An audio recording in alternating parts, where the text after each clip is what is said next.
preguntas se responden con lo que conocemos del pasado.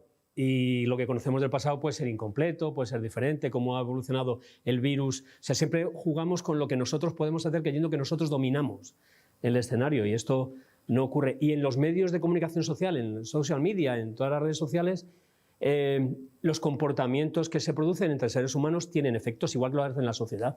Robin Dunbar, un antropólogo británico, ha demostrado claramente que mentir en redes sociales fragmenta a las sociedades.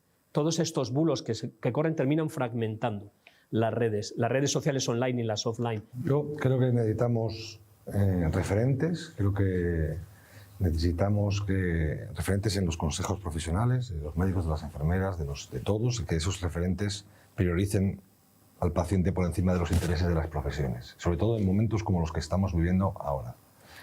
Creo que hay que ser muy autocríticos, porque si no somos autocríticos, si no sacamos, o sea, no puede ser que no tengamos información, no puede ser, que realmente estemos sin información, ¿no?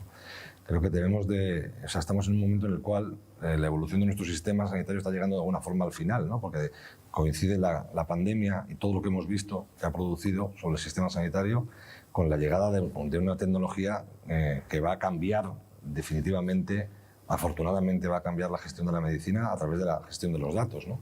Hay que aprovechar este cambio que nos ha obligado a hacer la pandemia, aunque es verdad que no es fácil, y yo, aunque estoy con Juan, pero recuerdo un artículo que leí del mes de julio del 2020 que hablaba en Estados Unidos de cómo había cambiado todo lo que tiene que ver con aspectos de telemedicina y cómo en 3 meses se habían vuelto a recuperar las tornas a lo anterior. O sea, se nos había olvidado ya que la gente tenía miedo de ir a los hospitales y tal, y volvimos a cambiar todas esas consultas virtuales con consultas presenciales. Es decir, parece que somos tozudos en seguir incidiendo en la misma historia, ¿no? Yo, desde la Comunidad de Madrid, hemos avanzado como no me podía imaginar que se podría haber avanzado en aspectos de información, pero es verdad que queda mucho, queda mucho. Sabemos que esto necesitamos la información y la necesitamos en el día. Desde el punto de vista tecnológico, la evolución de la tecnología va a que al final seamos los usuarios, vamos a ser los que gestionen nuestra propia identidad. Y esto va a pasar. No sé si pasará al año que viene, no sé si pasará dentro de 5 años, pero esto va a pasar. De hecho, ya hay indicios de que esto está pasando, porque hay soluciones donde el mismo usuario es el que gestiona su identidad dentro de lo que es la red, ¿vale? Lo cual significa que esta evolución al final llegará a que tú puedas controlar no solamente lo que son tus datos personales, digamos, sino también tus datos médicos, tus datos educativos, etcétera. O sea, lo que forma parte de tu perfil como persona dentro de lo que es el mundo digital. Y por lo tanto, en algún momento esta transformación que va a pasar conllevará a que tengas acceso a saber quién está entrando en tus datos y quién está utilizando tus datos.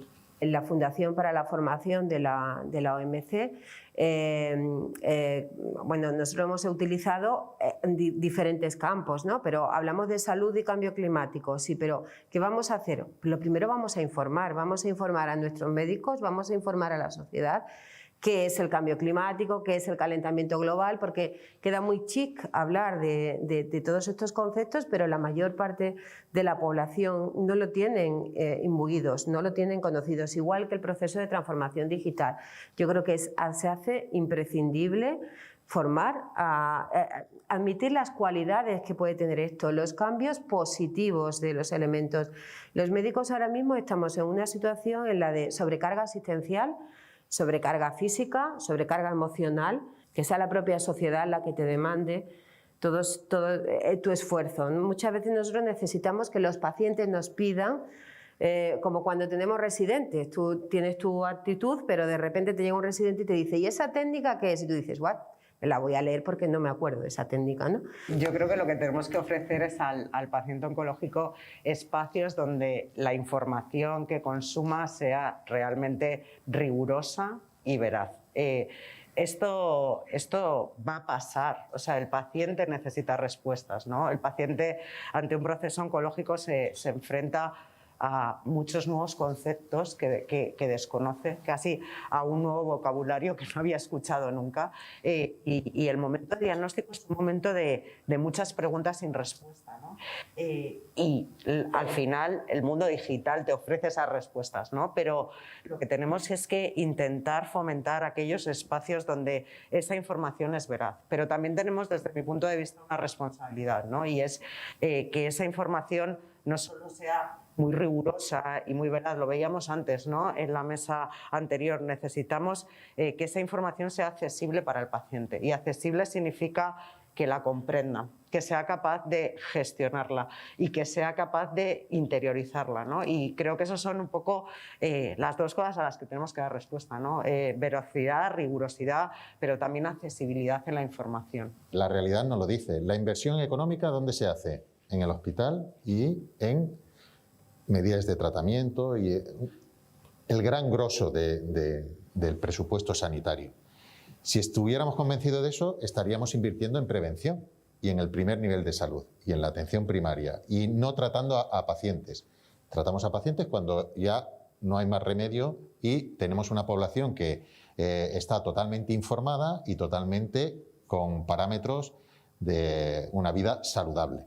Hemos tenido de siempre el orgullo de tener la dieta mediterránea y parece que la estamos olvidando, como medidas preventivas. Entonces son elementos que nos hacen ver que la inversión no se está haciendo en ese foco para minimizar el impacto que puede tener en el ámbito hospitalario y trasladar a el entorno que uno necesita, que es su domicilio, o en el ámbito sociosanitario si son mayores. Es decir, que donde mejor está un paciente, y además lo dice, ¿no? Un paciente cuando está en el hospital, si donde mejor se está es en casa, por supuesto. La hospitalización, en el concepto que tenemos de hospitalización domiciliaria, requiere todavía de cuidados de enfermería ambulatorios. O sea, la hospitalización ambulatoria, el paciente se va a casa, al final no hay un canal de comunicación que le pueda hacer la cura que le corresponde. Tiene que ser, yo me encargo de la continuidad asistencial en Andalucía y efectivamente muchas veces es la eterna guerra primaria hospitalaria, es decir, a quién le corresponde, pero le corresponde a alguien, que es una persona física que tiene que ir al domicilio del paciente a hacer estas determinadas actuaciones. Ese robot todavía, no sé si el de Japón es capaz de curar una herida, pero aquí yo no lo conozco. Yo creo que no estamos lejos. Sí que creo que hay unas ciertas asimetrías dentro del Sistema Nacional de Salud, no todos estamos yendo a la misma velocidad por diferentes razones, como es lógico, pero sí que creo que es hacia donde hay que ir, sin ninguna duda. Y pongo un par de ejemplos. En la Fundación Jiménez Díaz, por ejemplo, solo por dar un dato, el año pasado hicimos 200.000 consultas no presenciales, pero la clave no es hacer una consulta no presencial, la clave es el cambio de concepto. ¿Tiene sentido, por ejemplo, que un paciente con una patología crónica venga a verme cada 6 meses para decirme que en ese momento no le ha pasado nada, pero que hace 2 meses tuvo un brote por el cual tuvo que acudir a otro centro? No tiene ningún sentido, no es eficiente para el sistema, no es bueno para el paciente y es tremendamente frustrante para el profesional. Lo que tiene sentido es que esa persona, cuando tenga un brote, pueda acceder a mí, esté donde esté, a través de diferentes canales, ¿no? Y ahí es donde entra este concepto de medicina no presencial, que no solo es una videoconsulta. Estamos hablando no solo de consulta sincrónica con la persona al otro lado, estamos hablando de asincronía, de que me pueda mandar un mensaje y yo recibirlo, y esos canales nosotros los tenemos habilitados y los estamos trabajando, y por eso hicimos tantas consultas el año pasado en este sentido, ¿no?